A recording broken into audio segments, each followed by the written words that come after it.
A young, lonely boy's life takes an unexpected turn when, about a month ago, a girl replies to his book review. Even though his review was mostly criticism, she's genuinely excited to find someone else who read the same book. They start chatting online, and their conversations continue until one day, the girl suggests meeting in person.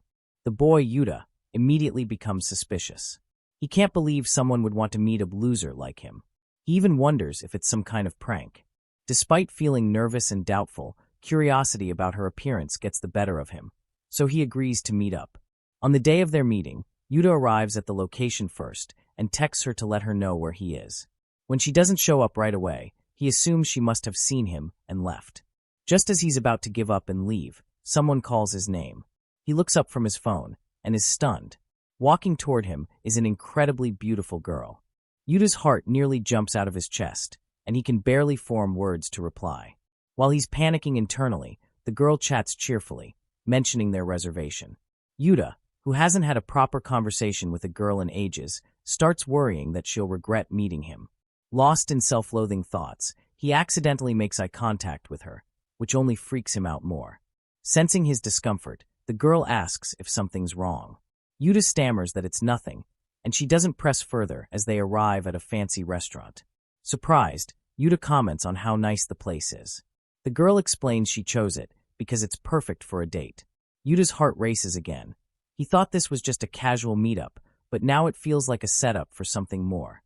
Nervously, he tries to clarify the situation, suggesting they should just talk first. The girl smiles and says that if he ever wants a great date spot, this is the place to choose. Yuta freezes for a moment, then silently follows her inside, trying to calm his embarrassment.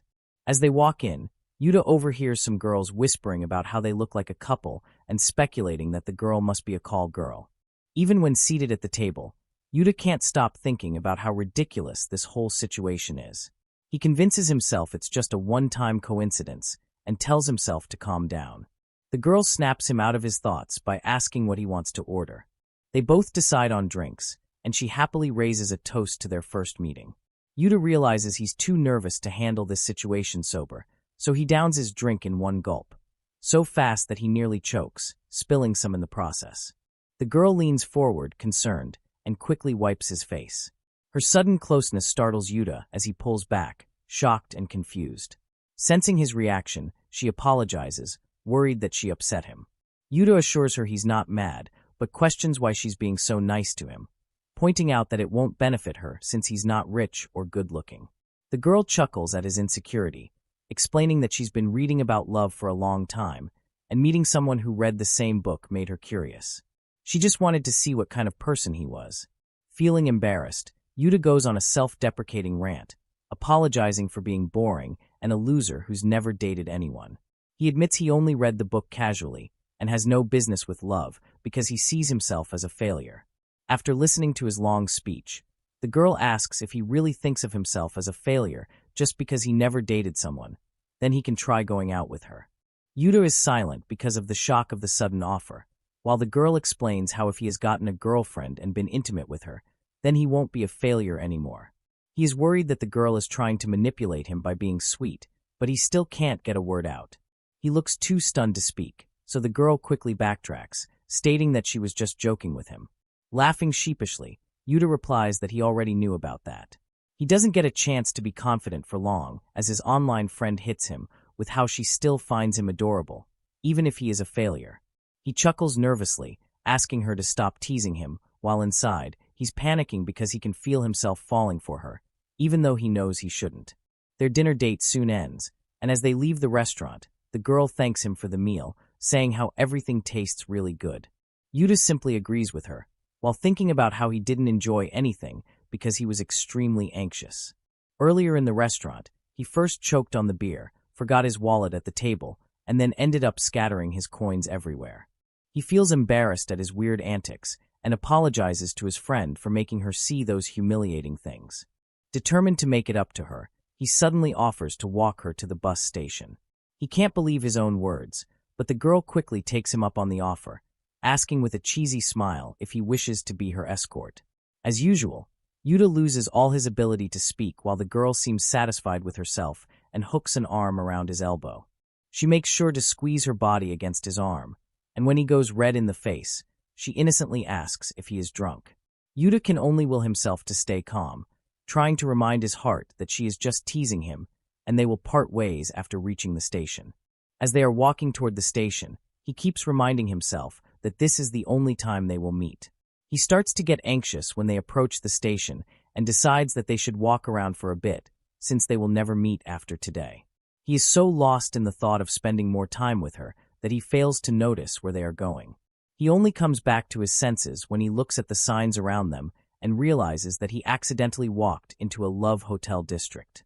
The girl also notices the area they are in and playfully asks what he is planning to do with her.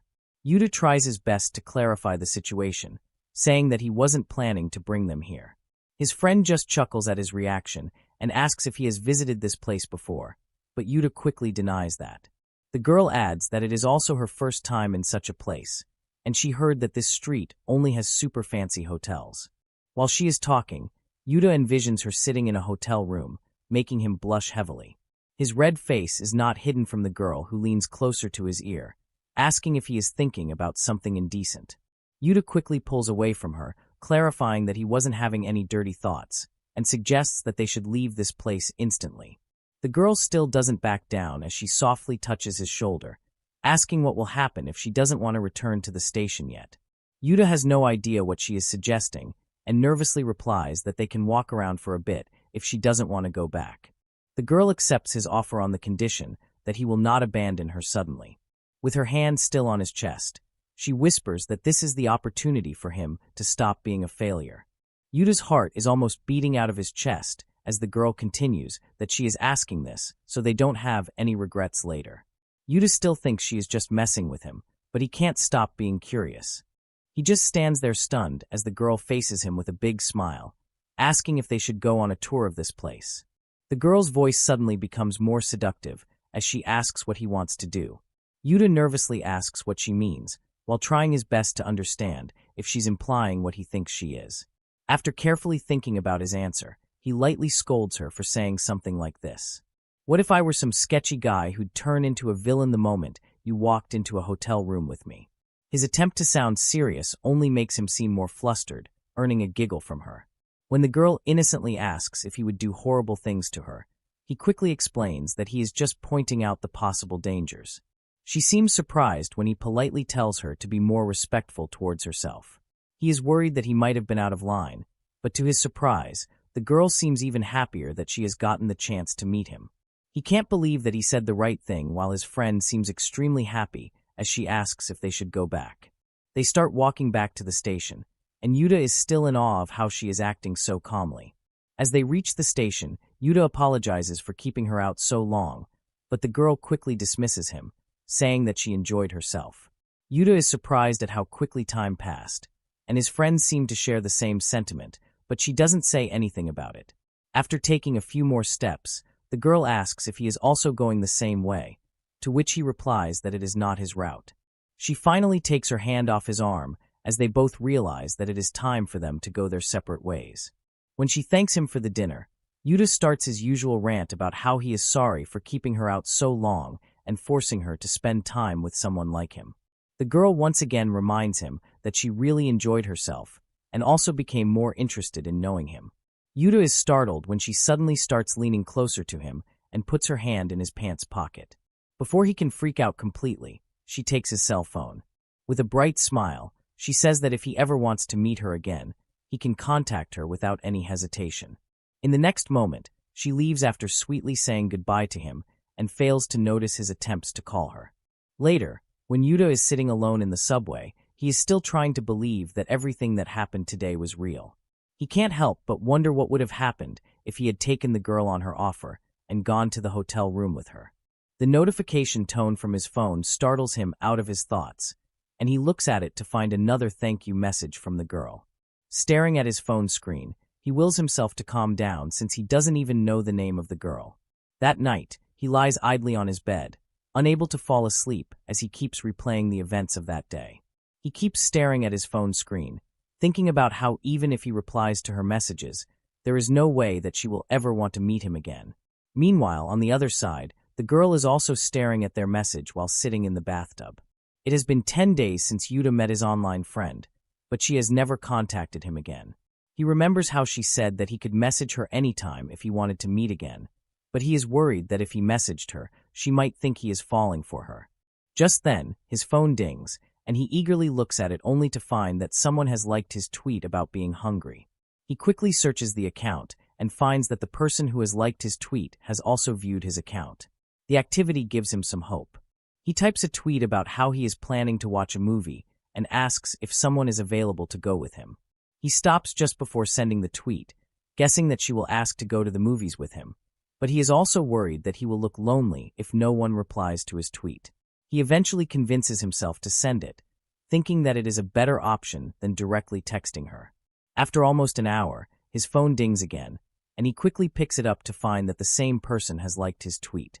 He is surprised at how a single like has made him so happy, but he is not satisfied with the sudden happiness and doesn't know what he should do next. His mind is clouded with thoughts as he tries to understand the situation. For a moment, he considers sending her a DM, but then gets worried that they might not be able to meet again, and he is just being too optimistic. Yuta tries to remind himself that she is just a follower, but then loses control of himself. He sends her a text, thanking her for the other night, and inquires if she is available this weekend. After sending the text, he just sits leaning against the bed as his mind swirls with all kinds of negative thoughts. He is concerned that she might have blocked him, or worse, will find his message annoying, which only makes him regret sending it. On the other side, the girl is working out in the gym when she receives his message, and a sweet smile spreads on her lips. Back in Yuta's apartment, he goes around following his daily routine while holding the phone in one hand, and he doesn't even read his message after several hours. He is sure that she has blocked him. Accepting the cruel reality, he goes to put the cell phone back in his pocket when it suddenly rings again. Quickly opening his chat app, he looks through the messages where the girl has finally responded to him. She thanked him for the other day, saying that she would love to meet him, but she had already made plans for this weekend with someone else. The last message where the girl asked if they could make plans for some other time shocked him the most, but he still can't believe that it is ever going to happen. Later, when he is lying in bed, he decides to forget about her completely and go back to his usual lonely life. Just when he is about to delete her contact, his phone starts ringing because of an incoming call. He almost drops his phone because of the shock, but manages to catch it and answer the call. From the other side of the call, the girl apologizes for contacting him so late and asks if he is fine talking with her. Stuttering a little, he replies that it is fine, but he is curious about her call. The girl explains that since he finally messaged her today, she wanted to know if he was okay. She slyly throws in the question of whether he wants to see her. Yuta instantly starts freaking out as he replies that he just thought that she might want to watch this movie. The girl chuckles at his answer, asking him almost in a whisper why he is so nervous. Hearing her voice so close makes him more nervous, as the girl continues that she is sorry for saying no to movies, but she can't come this weekend. Yuta hurriedly starts apologizing for his sudden invitation, but she cuts him off and casually asks if he is available next weekend instead. It takes him a moment to realize what she means, but then he doesn't waste any moment accepting her offer. She ends the call after telling him to be a good boy and wishing him good night. After hanging up the call, he flops down on his bed, already knowing that he will not be able to sleep after the sweet goodnight wish. Meanwhile, the girl is still staring at her phone, thinking about how adorable Yuta is. During the next week, Yuta happily goes to work as he is looking forward to meeting with his online friend after all this work. He is so deep in thought that when a coworker calls his name, he almost jerks because of the shock. The girl Akari hands him some papers while asking why he is smiling like that. Yuta quickly apologizes for zoning out like this and asks if she wants something from him. Akari points towards the paper, confirming if he has made this meeting document. Looking at the papers, Yuta realizes that this is something his senior has asked him to work on at the very last minute. When she points out the mismatched numbers and the table, he quickly takes it from her hands, saying that he will fix it instantly. His pleased expression seemed to annoy Akari, and she asks if he is going on a date later because he looks unusually happy. Yuta is not sure if he can even call it a date, so he tries to deny it. But his words are cut off when another coworker from the side asks if he is going on the date. Soon his table is swarmed by his coworkers eager to know more about his girlfriend. As Yuta tries to think of an answer, he looks back at how he has ended up in this company with extroverts. It reminds him of a call from his father, telling him that educating him was useless if, in the end, he was just going to join a gaming company. Coming back to the present, he realizes that his colleagues will keep pestering him if he doesn't answer them. So he decides to tell them that he is just going to watch a movie with a friend. Surprisingly, no one questions him further, and Akari also leaves after instructing him to fix the document. One guy remains at his table and comments how Akari is so rude like usual. The coworker swiftly changes the subject without waiting for a response, asking Yuta what he plans to wear to the movies. He nonchalantly mentions jeans and a t-shirt, but his pal thinks it's a bit too casual for a date. Perplexed, Yuta is schooled on the importance of putting effort into his outfit because, let's face it, nobody wants to be seen with a slob on a date. Looks like it's time for Yuta to step up his fashion game before he gets left in the dust. After Yuta agrees to follow his advice, the coworker walks away, wishing him good luck while the other friend asks him to not scare Yuta so much. Sitting at her table, Akari is annoyed at them for making a noise like some teenagers. She still can't believe that someone has agreed to go on a date with Yuta, but it also makes her realize that he has a date, but she is still alone. That night at home, he tries to think of a good outfit and realizes that he hasn't bought anything in the last few years. Thinking about their first date, he recalls how the girl looked so beautiful that day, and her clothes also looked very expensive. This makes her more determined to make sure that he doesn't embarrass her, and he quickly starts rummaging through his closet in the hope of finding something good to wear. He throws the first shirt on the floor, not finding it suitable for the date. Soon that one shirt turns into a pile of clothes, as he fails to find a proper outfit.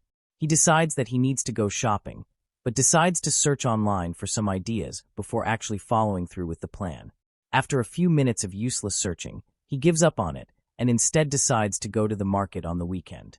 When the weekend arrives, Yuta goes out shopping as planned, but now standing in the middle of a fancy shop, he feels very strange. Telling himself to not get intimidated like this, he starts looking through the clothes. He is startled once again when a salesgirl suddenly approaches him, asking if he wants to find something specific. Yuta answers that he wants something good overall, which just confuses the girl, and she starts praising the shirt he is holding. Without giving him a chance to speak, the girl starts rambling about how this shirt is a new arrival and has an appealing look because of its unique colors. She almost forces him to try the shirt on, and even though he is not sure how this looks on him, the sales girl gives her speech on how the shirt suits him. Even though Yuta thinks that the shirt is a bit bold, he decides to keep it, thinking that he should take this bold step as it might make him more attractive in the eyes of that girl. He also remembers the comments of his coworkers and decides that it is finally time to change his personality. After making a firm decision, he asks the sales girl to show him bold designs. Once he has selected all the items, he walks out of the store after paying his bills. Even though everything seems a bit expensive, he is hoping that these new clothes will help him improve his look. Suddenly, someone walks past him, and his heart starts to beat faster as he realizes that the person is his online friend. Taking another look at her back, he is sure that she is the same person and is planning to at least greet her. But before he can do so, the girl approaches a handsome man standing at the roadside. Yuta feels like his lungs are about to stage a walkout as he witnesses the girl's charming apology for her tardiness and the guy's smooth inquiry about his temper. The interaction makes him painfully aware of the stark differences between himself and the guy's bright personality. In the days leading up to their meeting, Yuta couldn't get that guy out of his head. Just as he was considering ghosting, the girl beat him to the punch with a reminder for their meeting. With his plans foiled, Yuta reluctantly prepares to meet her, but as he arrives at the meeting spot, he gets a text from the girl saying she's waiting by the clock. Panicked, he frantically scans the area only to spot another guy approaching her. Once again, he stands there idly as the guy asks her if she is here to meet someone, as his date has been canceled at the last minute. Yuta keeps staring at them, trying to understand if they already know each other, even though it doesn't look like it. Suddenly, the guy makes eye contact with him, and Yuta finally breaks his silence as he nervously says that he is here to meet the girl. The guy bursts out laughing at his declaration and asks the girl if she is here to meet someone like him. Without waiting for any of them to speak, the guy continues to mock Yuta, attacking his dress choice and saying that she will just feel embarrassed walking by his side. He suggests that she should just abandon him, but the girl ignores his yapping and instead walks closer to Yuta. She casually hooks an arm around his elbow, showing how happy she is to meet him again. When she tries to walk them away, Yuta is concerned about the guy's presence, but she just tells him to ignore that person. As they walk away, the guy murmurs how she is betraying Yuta, but no one listens to him. Yuta just keeps thinking about how she has come to his rescue, but if the guy from the other day was with her, he would have tried his best to protect her. Soon they are sitting in the cafe, and after ordering their drinks, the girl comments how the situation earlier was horrible, even though they just got a chance to meet again. Yuta couldn't form a proper sentence again, as he just now realized how charming she was. When the girl asks why he didn't approach her even after spotting her there, Yuta replies that he thought if someone like him interacted with her in public, she would feel embarrassed. The girl goes silent at his reply, but she doesn't pester on it further, and instead points out his different look, playfully asking if he is trying to impress her. As usual, Yuta's heart starts to beat faster as he quickly explains that he just wants to act a bit more like a normal person. His efforts didn't seem to work, as once again, he got mocked for his weird outfit, which only confirms that he is a fool with zero sense of fashion. The girl's face lights up with a smile as she admits that she finds those who strive to look good in their unique way more impressive than those who just wing it. Yuta, determined to keep his cool, can't help but feel a twinge of hurt when she remarks that his outfit is a bit strange. Casually sipping on his drink, he agrees with her comment while silently accepting that his outfit choice was stupid. His friend continued the conversation again, saying that the movie would start a bit late, so he should come with her to another place. Yuta silently follows her until he spots a store and gets curious about what she is planning to do. When asked his question, the girl happily replies that she wants to dress up with him. His attempts to stop her are all in vain, as she just walks inside the store and starts looking through the rows of clothes. Yuta silently observes her from afar, realizing how familiar she looks with the shopping, and it makes him wonder if she ever came here with that handsome guy. The girl's voice startles him out of his thoughts, and he quickly scolds himself for being so impulsive. Once he moves closer to her, she shows him a pair of pants, saying how she thinks that they will look good on his slender body. The only thing Yuta can focus on is how close she is, but the girl seems oblivious to his condition and just casually says how she also doesn't have much idea about men's fashion. Soon the salesman finally approaches them, and without even fully getting a chance to understand the situation, Yuta is pushed into the dressing room. He is feeling nervous even when the place is enclosed with the curtains. From outside the room, he hears the salesman asking the girl if they are on a shopping date, and she just agrees with him. Yuta's heart goes out of control at the mention of being on a date with her, and he only comes back to reality when they ask if he is done changing. After a few moments, he comes out wearing the new outfit and asks about their opinion. The salesman instantly praises his good looks in the new outfit, but Yuta is eagerly awaiting his friend's feedback. As the girl approaches, she subtly adjusts his shirt and compliments his appearance. Yuta is both relieved and pleased by her approval. The salesman then suggests ditching the glasses for contact lenses to up his attractiveness factor. Yuta considers the idea, but when he removes his glasses, all he sees is a blurry vision of the girl. Before he can panic, she quickly places his glasses back on, reassuring him that she likes him just the way he is. Yuta chuckles happily at her comment, declaring that he will stick to the glasses for now. Once they decide on his clothes, she quickly purchases them for him, ignoring Yuta's frantic tries to take out his own money. She just cheerfully says that she enjoys shopping with him, and in return, he can join her for another shopping trip. After their shopping spree, they are both sitting on the sidewalk, and Yuta is in deep thought about how his attraction toward her is growing with every passing second. It just makes him more concerned about the fact that the other guy might be her boyfriend, and if that is the case, he needs to stay away from Miss San. He even contemplates turning a blind eye to this, but since he doesn't want to get hurt in the end, he decides that it is better to make everything clear now. Suppressing his nerves, he hesitates before mentioning that he has something to ask. Carefully, he brings up seeing her in town the other day and apologizes in advance if he is mistaken. Then, with a mix of curiosity and unease, he asks if the man she was with is her boyfriend. He is really relieved that he managed to voice his question while the girl is trying hard to remember about the other day. After pondering about it for a moment, she bursts out laughing, surprised that Yuta has seen her. She says that he should have called her, which only makes Yuta consider that it wouldn't have bothered her if someone like him had caught her. With a playful smile on her face, she asks why he is asking her about the boyfriend. Yuta nervously replies that he just thinks if she is together with that person, then they shouldn't meet up like this. Gently grabbing his thigh, the girl asks if this is all, but Yuta can't say anything in reply, not understanding what she wants to do now. She finally decides to end his misery and tells him that the guy from the other day is her older brother.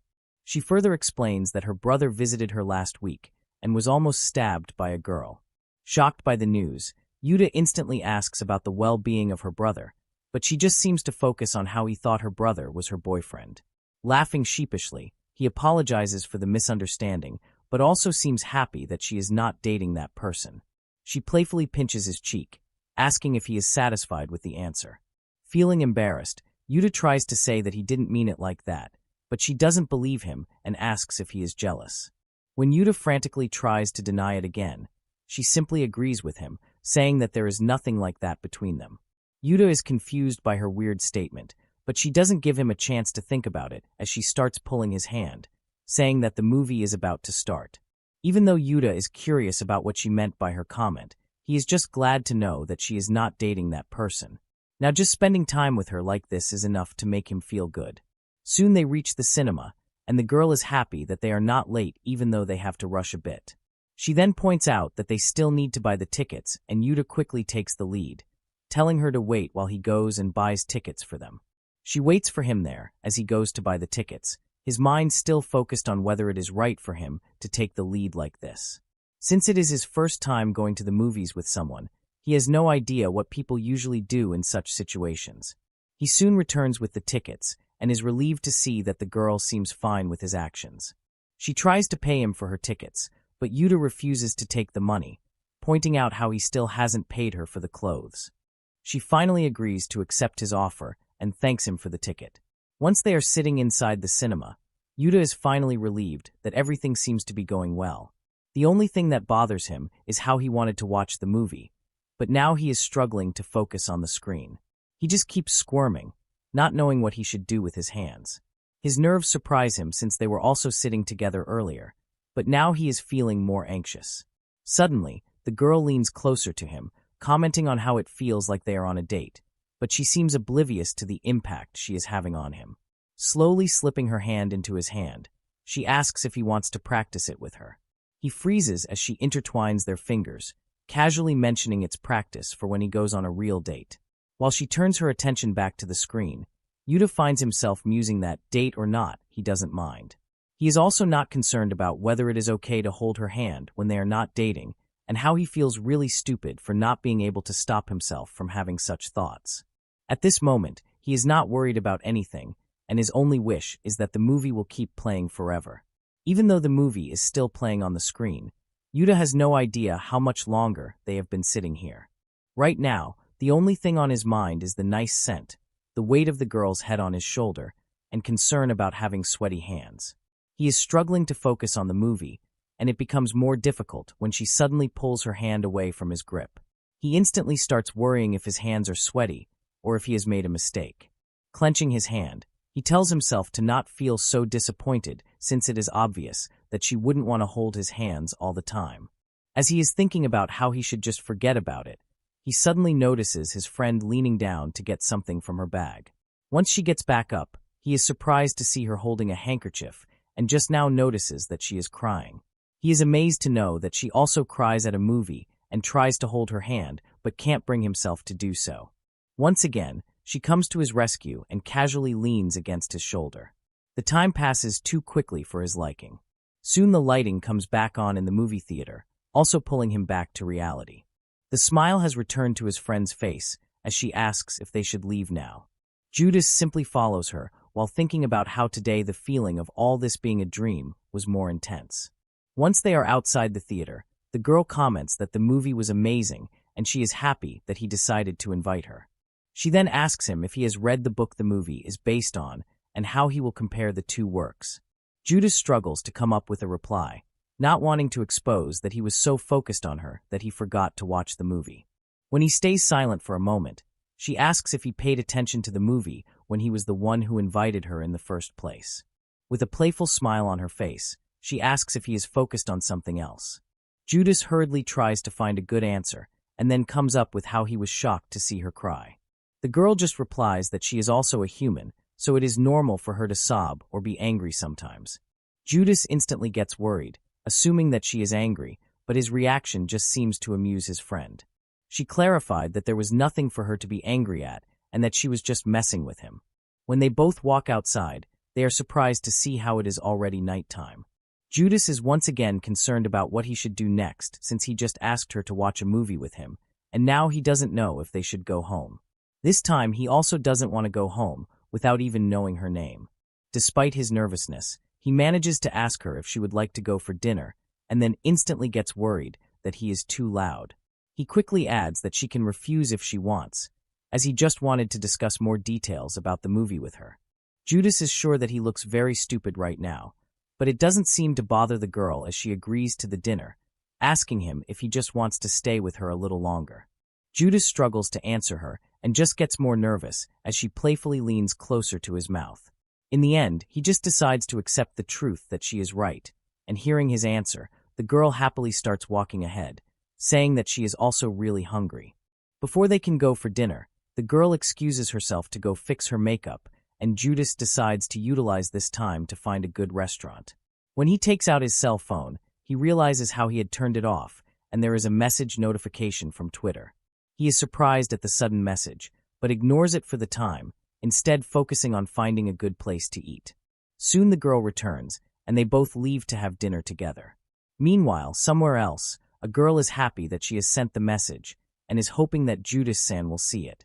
ᴄᴏᴘύÿ has asked to go to a movie with him if he still hasn't watched it, but Judas replies that he has already watched the movie. Sitting alone in his room, still waiting for a message from Azusa, even though he knows that wasting time like this is useless. He also doesn't want to message her continuously because he would just be annoying, and she might block him after that. All his life, he has never been with a woman during his free days, but now he is feeling miserable after just a few days of no contact with Azusa. Just then, his phone rings, and he eagerly picks it up only to find a message from his mother asking him about work and if he found a life partner yet. His already sore mood dampens more as he realizes that it is impossible to find someone to marry when he is not even dating anyone. Recently, while scrolling through his phone, he stumbled upon a lot of dating app notifications, but he is sure that if he decided to use it, he would get scammed. Now that the marriage is on his mind, the first vision that pops into his head is Azusa as his future wife. He sees her welcoming him home with a big smile, making food for him, and then teasing him as they are in a more intimate setting. Embarrassed, he quickly dismisses those visions from his head and picks up his phone again, looking at the dating apps. For a moment, he considers getting a girlfriend and even wonders if Azusa would be jealous of it. He realizes how it would just be rude, but his attention is quickly diverted when he receives a message notification on his phone. He instantly picks up his phone, where he had received a DM from ᴄᴏᴘύÿ. At first, he is only surprised to receive a direct message, but his shock grows when he sees the long message she has sent him. She has talked about how grateful she is to receive a reply from him. Since the app doesn't allow you to write a long reply, she decided to message him here. She further wrote that she would love to hang out with him anytime, so he should contact her whenever he is free. Yuta is confused by the person calling him a senior and inviting him to go out with them. He also wants to know who this person is, even though they follow each other, and if he remembers it correctly, he also received few replies from them. Wanting to know more about this person, he decides to explore their Twitter account and finds all types of different posts. Seeing the picture of a written figure and a shelf filled with books, he is sure that this person must be a middle-aged man who just speaks uniquely. Yuta is not bothered by seeing that movie again when the person is so eager to meet him, but he is still not ready to replace the memories of his movie night with Azusa. He picks up his phone so he can say no to them, but instead finds another long message from the same person. This time she had apologized for her continuous messages and then told him how there would be an autograph session with Ryan Emitsuki. Since she can remember that Yuta said he liked devilish as hell, she wanted to ask if he wanted to go there tomorrow. Yuta instantly remembers how Ryan is a famous author who wrote devilish as hell, and he loved to read her books in his school days. It makes him want to go to a movie, and he is also hoping that this will help him forget these deep feelings of loneliness. He finally sends a reply saying that he wants to join the autograph session and asks if Amatella is fine going out with someone like him. Another notification pops up from Amatella thanking him for agreeing to join her and admitting she was nervous about going alone.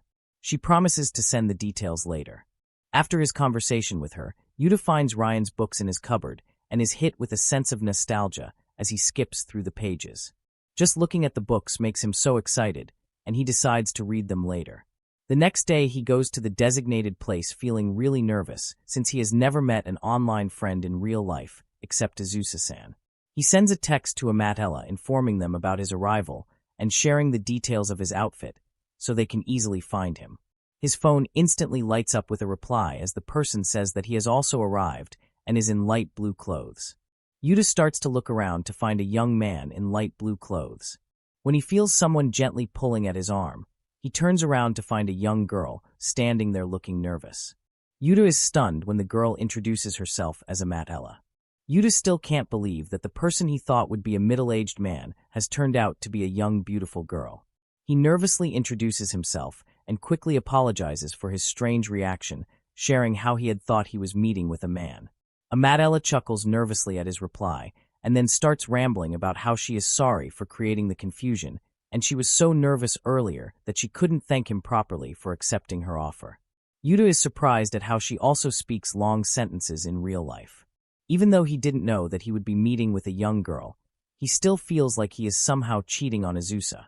He quickly shakes the weird thoughts, telling himself that attending an autograph with a follower is not a big deal.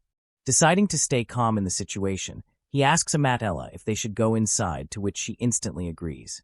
He calmly points out how she is still holding his shirt. Amatella quickly pulls her hand away, frantically apologizing to him, which makes Yuta wonder what would have happened if she had met with the wrong person. Once again, Amatella goes on a nervous rant as she apologizes for touching him with her dirty hands and ruining his mood. She says how many people told him that her sense of distance is really messed up, and she is also bad at reading the room. Yuta tells him to not apologize, saying that he should be the one saying sorry. After another apology from Amatella for freaking out like this, she finally leads them inside, since she has already looked for directions. Amatella keeps looking at the map as she leads the direction, telling him which way they should go. Yuta quietly follows her, but something about the place feels off. Worried that they might have taken a wrong turn, he asks to check the map. Taking the lead, he guides them back on track and thanks her for leading the way so far, making sure not to sound rude. She mutters something about him being the same as always, but when he looks puzzled, she just brushes it off and continues walking. When they finally reach the event, they see a long line of people waiting for autographs. Amatella had already expected Ryan would draw a big crowd. At Yuta's suggestion, they join the queue. Yuta mentions how grateful he is that she invited him, as rereading those books brought back fond memories.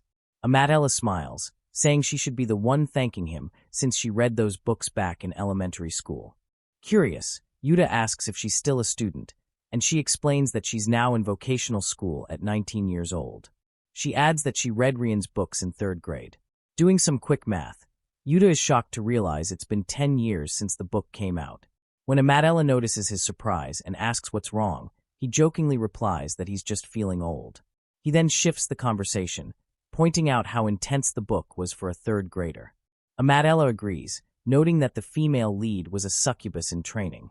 She admits she originally bought the book for its cover, but got hooked on the story. She goes on excitedly, describing how one particular scene inspired her to draw it repeatedly, feeling it changed something inside her. Yuta's main takeaway is that she can draw. Amatella quickly downplays her skills and changes the subject, asking which character he liked most in Devilish as Hell. Yuta answers that he liked Breath, the angel introduced in the 3rd chapter. Amatella agrees, saying the character is adorable but has a lousy personality. Suddenly, Amatella starts slurring her words and sways on her feet, nearly collapsing. Yuta panics and asks if she's okay. She weakly says she feels dizzy from the heat. Determined to help, Yuta declares that she needs to cool down immediately. Spotting a nearby cafe, he helps her up and asks if she can walk there. Once inside, they sit down, and Amatella casually sips her drink. After a while, she apologizes for worrying him, but Yuta brushes it off, saying he feels bad for not noticing her condition sooner. She laughs, explaining that she spends so much time in her room that the sunlight feels dramatic to her. Yuta jokingly compares her to a vampire under his breath. She completely misses the joke and instead gushes about how he swooped in like a prince to rescue her. Embarrassed, Yuta starts to protest but stops when he realizes he's surprisingly calm talking to her. In the past, seeing a girl faint would have sent him into a panic, but spending time with Azusa-san has leveled up his composure. Amatella calling his name pulls him back to reality. He reassures her that it's good she's feeling better, but suggests they skip the autograph session. As expected, she starts apologizing for ruining his day, knowing how much he was looking forward to it. Yuta is startled when she admits she wasn't that excited about the event. Meeting him, she confesses, was the real reason she came. The autograph session was just an excuse. Stunned, Yuta stammers that she must have mistaken him for someone else since he doesn't recall ever meeting her. His heart skips a beat when she insists she isn't wrong. Meeting him, she reveals, had been her wish for years.